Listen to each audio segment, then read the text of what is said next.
Your baby just dropped from the 75th percentile to the 50th, and your doctor is telling you everything's fine while you're secretly panicking. But here's what they might not be explaining. The growth charts they're using could be completely wrong for your baby, especially if you're breastfeeding. Researchers recently discovered that many pediatricians are still using outdated charts that make healthy babies look like they're failing to thrive. So today, I'm walking you through the 5 essential updates every parent needs to know about the new growth chart guidelines.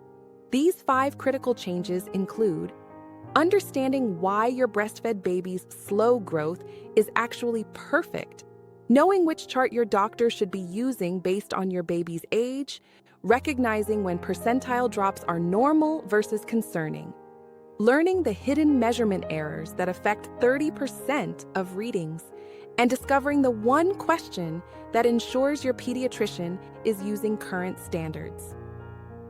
The first thing you should do is understand why breastfed babies grow differently. I remember when my neighbor's daughter was 4 months old, perfectly healthy, exclusively breastfed, and her pediatrician suggested supplementing with formula because she dropped percentiles. The mother was devastated, thinking her milk wasn't enough.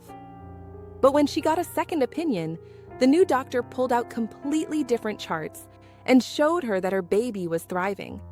This mama went from tears to relief in minutes, all because of which growth chart was used. Here's what the CDC finally acknowledged after decades of confusion. Breastfed babies gain weight faster than formula-fed babies for the first 3 months, then slower after that. But many doctors still use the old CDC charts based on formula-fed babies from the 1970s. A recent study found that when doctors use these outdated charts, they're 3 times more likely to recommend unnecessary formula supplementation. The American Academy of Pediatrics now requires WHO growth charts for babies under 2 years because they're based on healthy breastfed infants from 6 countries, the biological norm for human growth. Next, you need to know exactly which charts should be used when. The guidelines changed in 2010, but a survey last year showed that 40% of pediatric practices haven't fully switched over. From birth to 24 months, your doctor should use WHO growth charts. These have a blue or pink border and say WHO clearly at the top. At exactly 2 years old, they switch to CDC charts. But here's the confusion point. When your child transitions from WHO to CDC charts at age 2, their percentiles will change. A toddler at the 50th percentile on WHO charts might drop to the 25th on CDC charts. This is completely normal and expected, but doctors who don't explain this leave parents worried sick. The third strategy is to recognize normal versus concerning growth patterns. My cousin's son dropped from the 60th to the 30th percentile between 6 and 9 months. Their first pediatrician barely looked up from the chart and said he's falling off his curve. But here's what research actually shows. It's normal for babies to shift percentiles in their first 2 years as they find their genetic growth pattern. Studies indicate that 30% of healthy babies will cross 2 major percentile lines before age 2. What matters isn't staying on one line, but following a consistent pattern over time. Now that you understand the patterns, here's something shocking. Measurement errors affect nearly 1/3 of all pediatric growth assessments. I watched a nurse measure a squirming baby 3 times and get 3 different lengths varying by almost an inch. The WHO found that incorrect measuring techniques can show a baby dropping 2 full percentile categories when they haven't changed at all. Common errors include not removing diapers for weight, measuring length with bent knees, or using different scales between visits. One study showed that when parents asked for remeasurement, 25% of concerning readings became completely normal. Your fourth step is to catch these errors.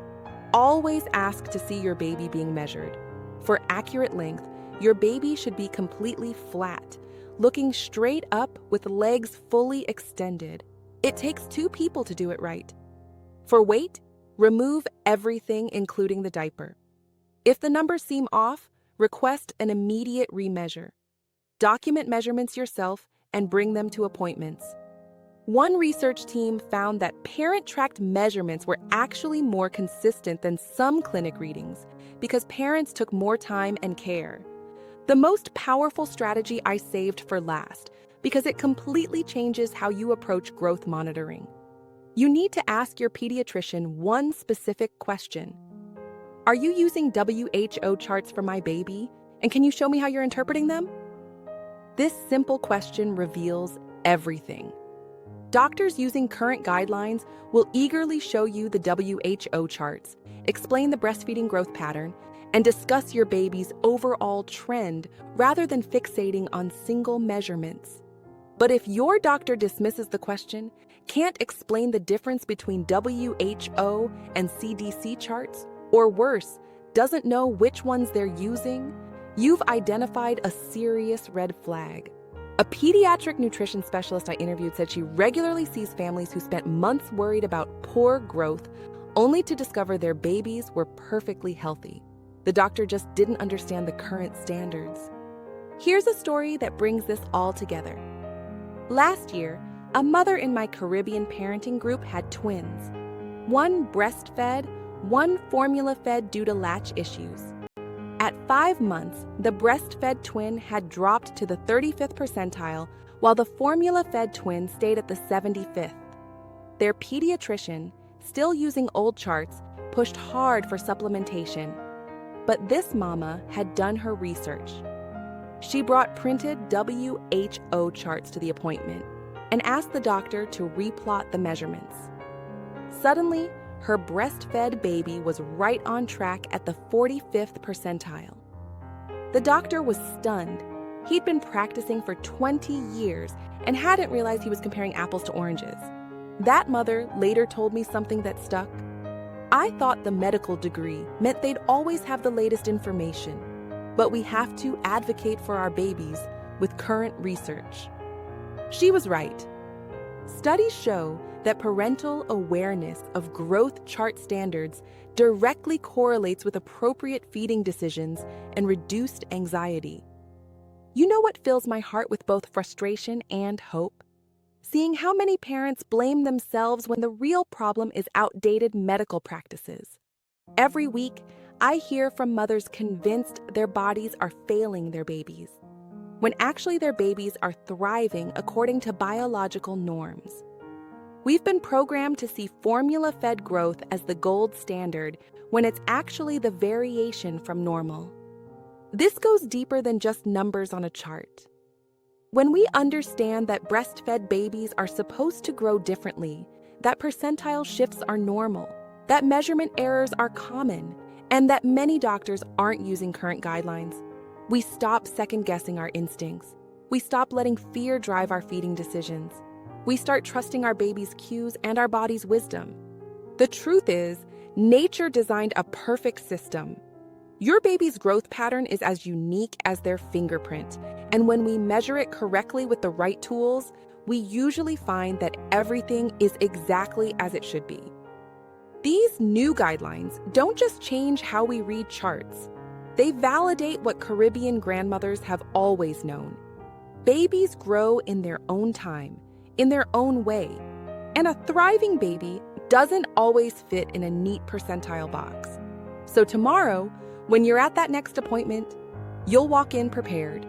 You'll know which charts to expect, what questions to ask, and how to spot outdated practices. You'll advocate for accurate measurements and correct interpretations. Most importantly, you'll trust yourself when something doesn't feel right, because now you have the knowledge to back up your instincts. Your baby's health journey just got a powerful new advocate. You, armed with the truth about how babies really grow.